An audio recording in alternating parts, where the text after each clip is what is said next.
नमस्कार दोस्तों, जैसा कि मैंने आपको बोला था कि लास्ट वीडियोस में आपने देखा होगा कि मैक्लोरन सीरीज़ का स्टेटमेंट हमने देखा था और उसकी इस बनने वाली सीरीज़ को हमने देखा था। आज हम वो सीरीज़ किस प्रकार से बनती है, कैसे बनती है, उसका हम प्रूफ देखेंगे। हम ये जानने की कोशिश करेंगे कि जो सीरीज़ आ रही है वो हमें कैसे मिल रही है। तो आइए देखते हैं इस वीडियो में मैक्लोरन थ्योरम या सीरीज़ का प्रूफ। तो इसको हम प्रूव करेंगे।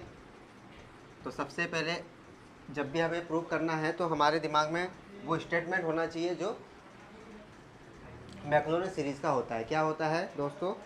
होता है f x is equal to f naught plus x upon factorial 1 f dash 0 plus x square by factorial 2 f double dash 0 plus x cube upon factorial 3 f triple dash 0 and so on. ऐसे चलते जाता है n times.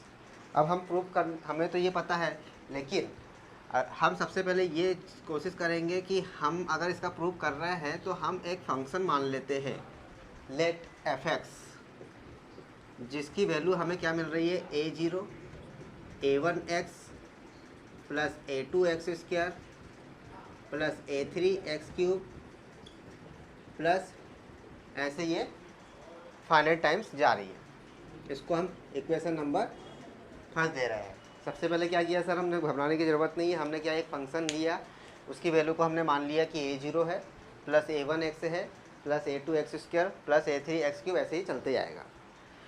ये क्या आ गया है यहाँ पर? क्या है? Where a0 a1 a2 a3, ये सब क्या है? ये सारी चीज़ें क्या है आपको पता है? Are constant. हमने बताया था ना कि डिफरेंशिएशन किसी भी कांस्टेंट या वेरिएबल का होता है और दोनों ही कांस्टेंट और वेरिएबल मिलकर एक इक्वेशन बनाते हैं। डिफरेंशिएट कांस्टेंट और वेरिएबल का नहीं होता है, एक इक्वेशन का होता है। जैसे कांस्टेंट क्या होती है? जो वैल्यू कभी भी चेंज नहीं होती है, लेकिन वेरिएबल हमेशा चेंज हो सकता है। उन दोनों से बनने वाली इक्वेशन का हम क्या करते हैं? डिफरेंशिएशन करते हैं। तो यहाँ पर a0 a1 a2 a3 ये सारी वैल्यू क्या है? कांस्टेंट है। अब हमारे दिमाग में सीरीज तो है, तो उसमें हमें कौन कौन सी वैल्यू की ज़रूरत है वो ज़रा हम कोशिश कर लेंगे, देखेंगे कि किस प्रकार से वो आएगी। तो मैं मैक्लोरन सीरीज़ भी यहाँ पर लिख लेता हूँ आपकी सुविधा के लिए। तो मैक्लोरन सीरीज़ मैंने बोला था आपको क्या करना है यहाँ पर? मैक्लोरन सीरीज़ क्या होती है? मैक्लोरन सीरीज़ होती है sir f x is equal to f naught plus x upon factorial 1 f dash naught plus x square upon factorial 2 f double dash naught plus x cube upon factorial 3 f triple dash naught. ऐसे ये n times चला जाता है। हम equation number इसको second दे देंगे। अब देखिए क्या क्या चीज़ें हमें चाहिए। हमें तो यहाँ पर a0 चाहिए, a1 चाहिए, a2 चाहिए और a3 की वैल्यू चाहिए। वो हमें कैसे मिलेगी वो यहाँ पर हम समझ लेते हैं किस प्रकार से मिलेगी। हमारे पास में मैक्लोरन सीरीज़ क्या है? एफ नॉट है, एफ डैश 0 है, एफ डबल डैश 0 है और एफ ट्रिपल डैश 0 है। तो यहाँ पर देखो किस प्रकार से मिलेगी, यहाँ समझना। हम क्या करते हैं? डिफ्रेंशिएट करते हैं। किसका? Differentiation with respect to x of equation number first. Equation number first क्या है सर? जब हम इसका डिफ्रेंशिएशन कर लेंगे तो हमें क्या मिलेगा? एफ डैश एक्स मिल जाएगा। ए नॉट क्या है? कांस्टेंट है और कांस्टेंट का डिफ्रेंशिएशन क्या होता है? 0। ठीक है। a1 एक्स का डिफ्रेंशिएशन क्या होता है? 1 और ये इसके साथ में है तो ये क्या हो जाएगा? a1 हो जाएगा प्लस a2 एक्स स्क्वायर का डिफ्रेंशिएशन करेंगे तो ये 2 सामने आ जाएगा तो बचेगा क्या? 2a2 एक्स हो जाएगा।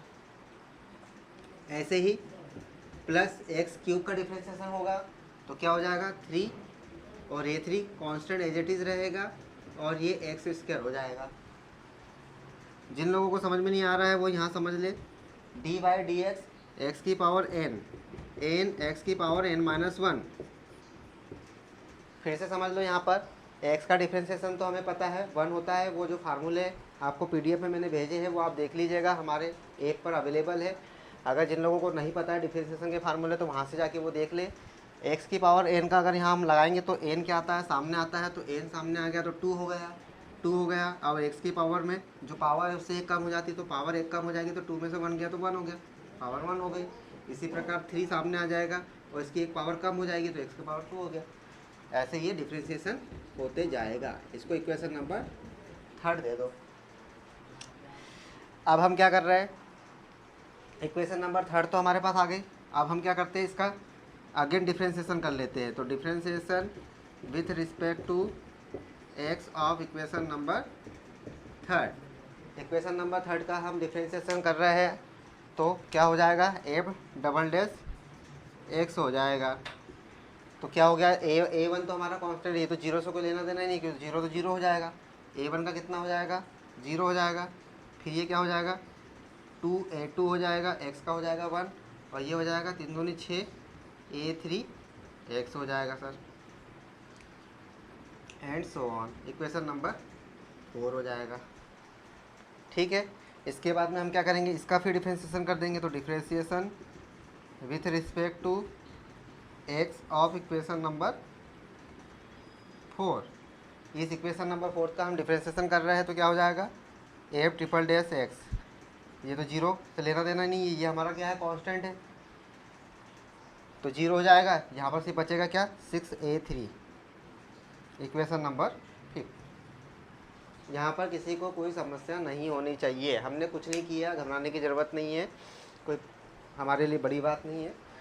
हमने क्या किया, जो वैल्यू हमने मानी थी उसका हमने एक बार डिफ्रेंशिएट कर दिया तो हमको एफ डैश एक्स मिल गया। फिर इसका हमने दोबारा किया तो हमको एफ डबल डैश एक्स मिल गया। फिर इसका हमने तीसरी बार किया तो एफ ट्रिपल डैश एक्स मिल गया।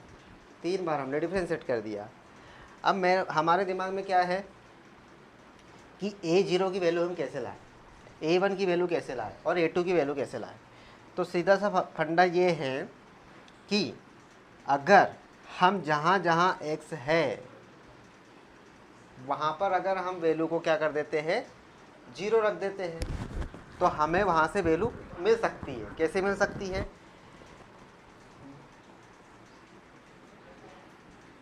हमारे पास सबसे पहले जो इक्वेशन 1 है, यहाँ पर ध्यान से समझना, इक्वेशन 1 में हम क्या कर रहे हैं, put x equal to 0, x equal to हमने क्या कर दिया, 0 in equation number first. Equation number first में हमने क्या किया, 0 को पुट कर दिया। तो क्या हो जाएगा, जहाँ जहाँ x है वहाँ वहाँ 0 हो जाएगा, f 0 हो गया सर। ठीक, a नॉट तो हमारा एज इट इज रहेगा, x की वैल्यू को 0 रखेंगे तो 0 का मल्टीप्लाई 0, x की वैल्यू को 0 रखेंगे तो 0 का मल्टीप्लाई 0, x की वैल्यू को 0। क्या बच रहा है हमारे पास में, a नॉट की वैल्यू आ गई। यहाँ पर क्लियर है कहानी, कुछ नहीं किया हमने, इक्वेशन नंबर 1 में x की वैल्यू को 0 रख दिया। अब हम क्या करेंगे, put x equal to 0 in equation number 3। ये तो हमारा स्टेटमेंट है, इसमें तो हमको कुछ करना ही नहीं, ये तो मैंने आपकी याद के लिए रख दिया ताकि आपको पता चले, उससे हमको लेना देना नहीं था, लेकिन मैंने लिख दिया। 3 में क्या है कि यहाँ पर भी हम क्या करेंगे, x की वैल्यू को 0 रखेंगे इन इक्वेशन नंबर 3। तो क्या हो जाएगा, एफ डैश 0 हो जाएगा, और ये तो 0 है ऑलरेडी, a1 बचेगा, ये x का 0 हो जाएगा तो पूरा 0, x का 0 पूरा, तो क्या हो जाएगा, a1 हो जाएगा। एफ डैश 0 की वैल्यू आ गई a1, एफ 0 की वैल्यू आ गई a, मतलब a0 की वैल्यू इतनी मिल रही है हमको, a1 की वैल्यू इतनी मिल रही है। फिर इक्वेशन नंबर 4 उठाइए, इसमें हम क्या कर देंगे, put x equal to 0 in equation number 4। इस 4th इक्वेशन में हमने भी 0 रख दिया, तो क्या हो जाएगा, ये हो जाएगा f double dash 0 is equal to 2a2, और ये x की वैल्यू 0 तो पूरा 0 हो जाएगा, 2a2। हम यहाँ से a2 की वैल्यू फाइंड कर देते हैं, तो क्या हो जाएगा, एफ डबल डैश 0 अपॉन 2, और इस 2 को हम फैक्टोरियल 2 लिख सकते हैं, क्योंकि हमें पता है फैक्टोरियल 2 क्या होता है, 2 × 1, यानी a2 की वैल्यू हमारे पास इतने आ जाएगी, F double dash 0 upon factorial 2।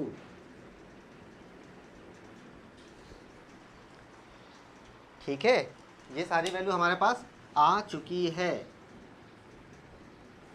अब मैं क्या कर रहा हूँ, एक ही इक्वेशन हमारे पास बची है लास्ट वाली, उसी में हम जीरो की वैल्यू को पुट कर देते हैं। बाकी सारे फार्मूले हमारे पास आ चुके हैं।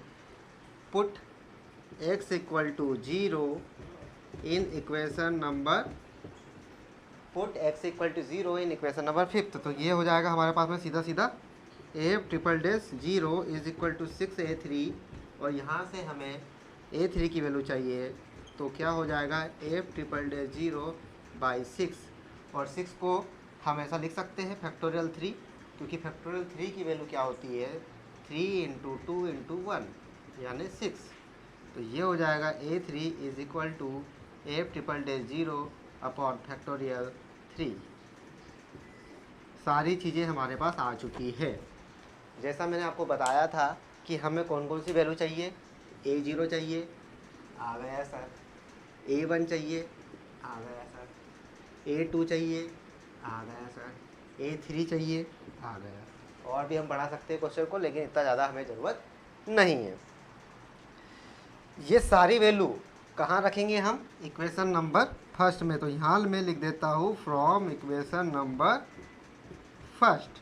तो जब इक्वेशन नंबर फर्स्ट में ये वैल्यू पुट होगी तो f(x) तो आपका एज इट इज़ ही रहेगा। a0 की जगह पे क्या आ जाएगा, f0 आ जाएगा, प्लस a1 की जगह पे आपका क्या आ जाएगा, f0। इसको मैं फैक्टोरियल 1 ऐसा लिख सकता हूँ कि नहीं, क्योंकि फैक्टोरियल 1 की वैल्यू हमेशा 1 होती है, और उसके साथ में क्या है x है, तो इसको इससे कंपेयर करेंगे तो देखो f0 तो हमको मिल रहा है x बाई अपॉन फैक्टोरियल 1, तो इसको मैं ऐसा लिख सकता हूँ x upon factorial 1 f dash 0। ये भी सिर्फ समझाने के लिए बता रहा हूँ, लेकिन एग्जाम में आपको कुछ नहीं करना है, अगर आपको याद है तो आप लिख के आ जाना, लेकिन ये आता कैसे है वो बता रहा हूँ। तो ये f(x) की जगह पे f(x) आ गया है, यहाँ पर a0 की जगह पे f0 आ गया, जो हमको चाहिए था वो मिल गया। a1 की जगह पे ये पूरी x की value as it is, f0 वहाँ से हमने पुट कर दिया। a2 की वैल्यू कितनी है, a2 की वैल्यू को हमने क्या लिखा था f डैश 0/2, यानी इसको हम ऐसा लिख सकते हैं x² by factorial 2 f double dash 0 आ गया। और इसी प्रकार a3 की वैल्यू कितनी आई थी, f triple dash x³ by factorial 3 f triple dash 0 and so on. यही हमारा मैक्लॉरिन सीरीज़ है। बहुत सारे स्टूडेंट प्रैक्टिस के अभाव में ये क्वेश्चन को तो नहीं कर पाएंगे, लेकिन अगर क्वेश्चन आता है तो आप लोगों के लिए ही आसानी है।